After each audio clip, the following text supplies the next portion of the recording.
Forget movie villains like Darth Vader or Thanos, they're fiction. Real-life leaders have done things far worse. Some ruled with terror, famine, and mass murder on a scale that is almost impossible to imagine today.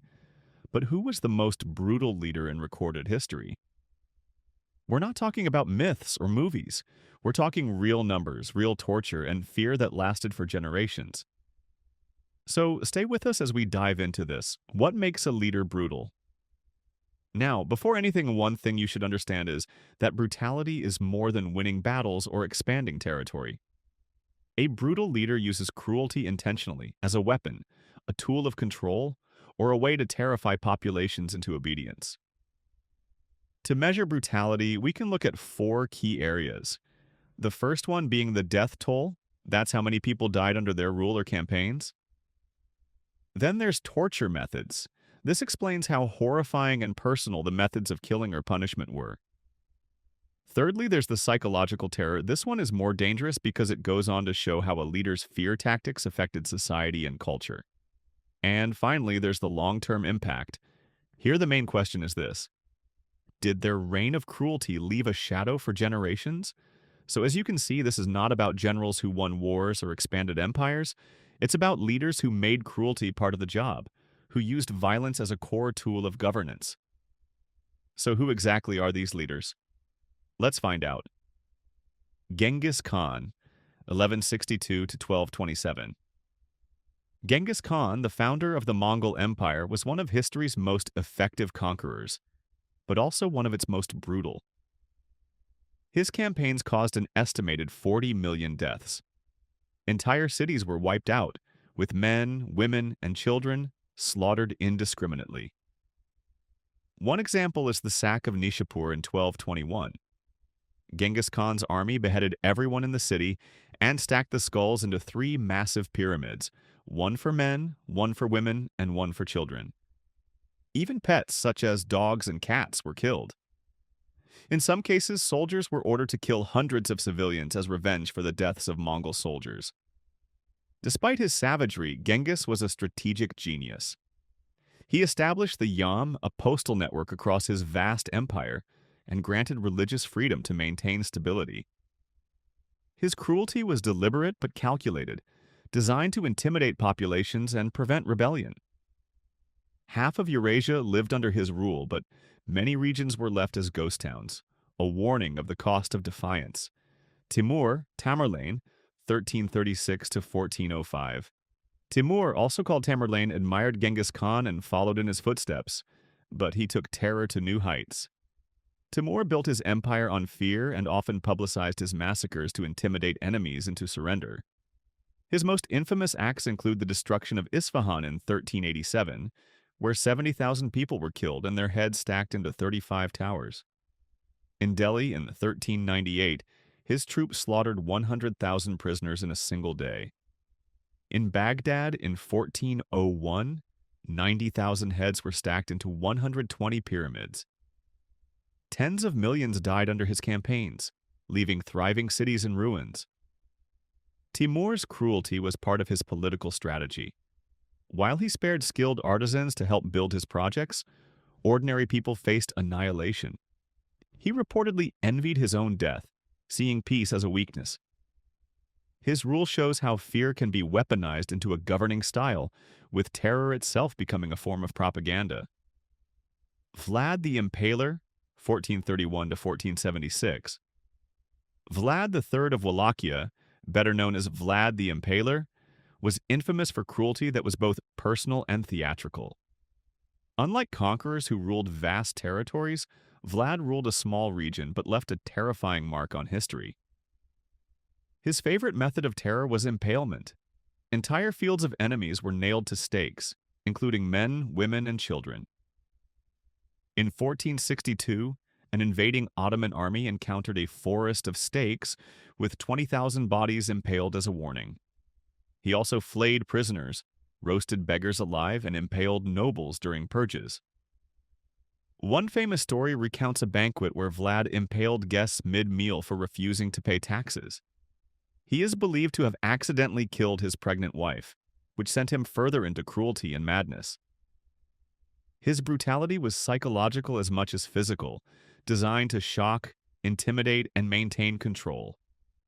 Vlad became the real-life inspiration for Bram Stoker's Dracula.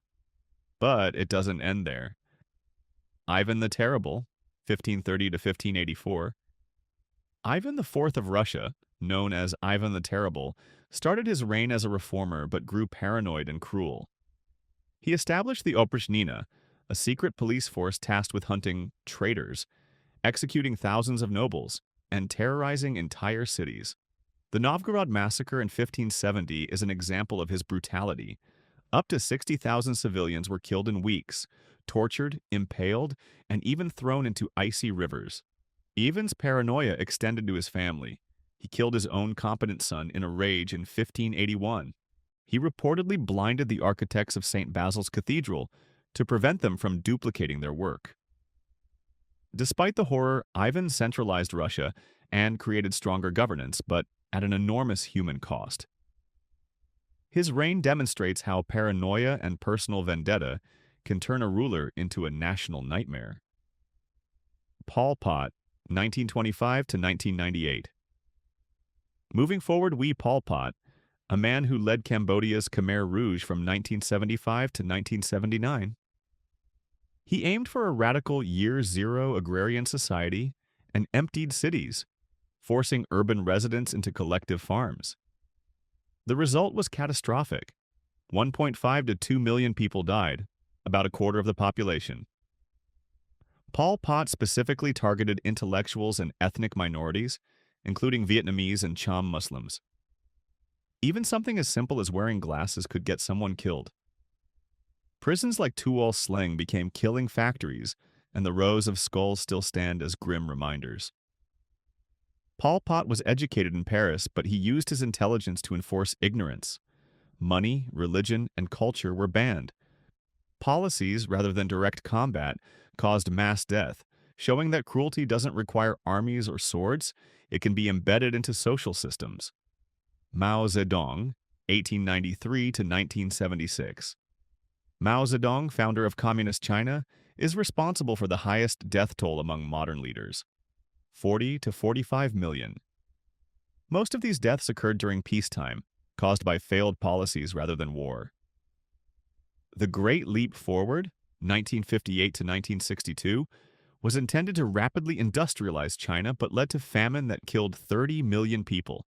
Families were torn apart, villages emptied, and starvation was widespread. The Cultural Revolution, 1966 to 1976, added 10 to 15 million more deaths. Red Guards purged class enemies, destroying lives and communities. Mao's cruelty was bureaucratic, systematic, and enforced by blind loyalty. Unlike traditional tyrants, he did not need swords or guns. Policies themselves became deadly weapons. Joseph Stalin, 1878 to 1953. Next up is Joseph Stalin. He ruled the Soviet Union with iron-fisted control. Industrialization came at the cost of millions of lives. 8 to 20 million died from forced labor, purges, and famine.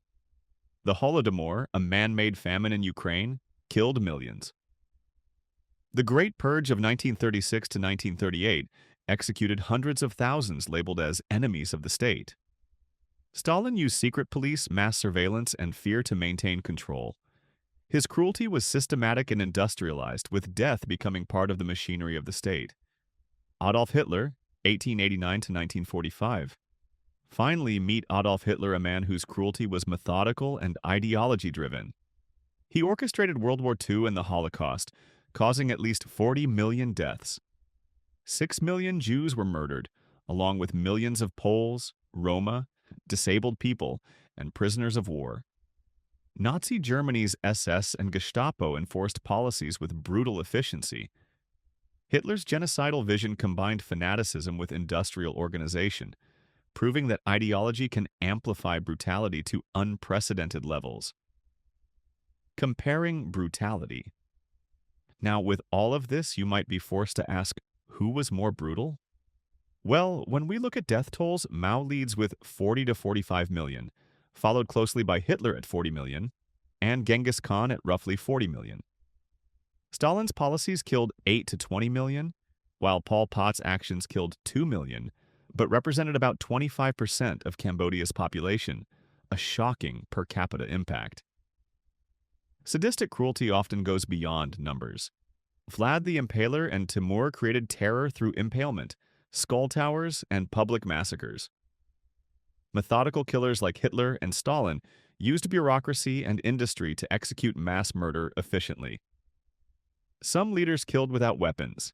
Mao, Stalin, and Pol Pot relied on famine, forced labor, and policy failure.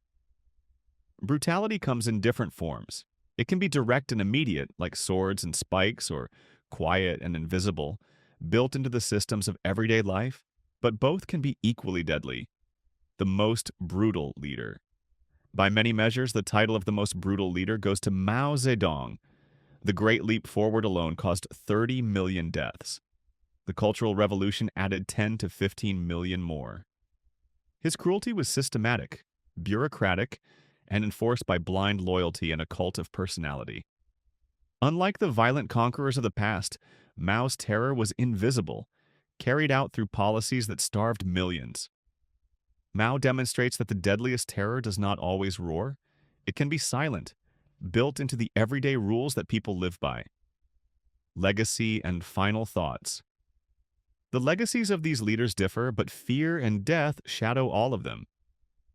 Mao's impact is still felt in China, where his image is respected even as his policies are quietly criticized. Other leaders like Vlad or Timur are remembered for theatrical terror. Genghis Khan and Timur reshaped continents.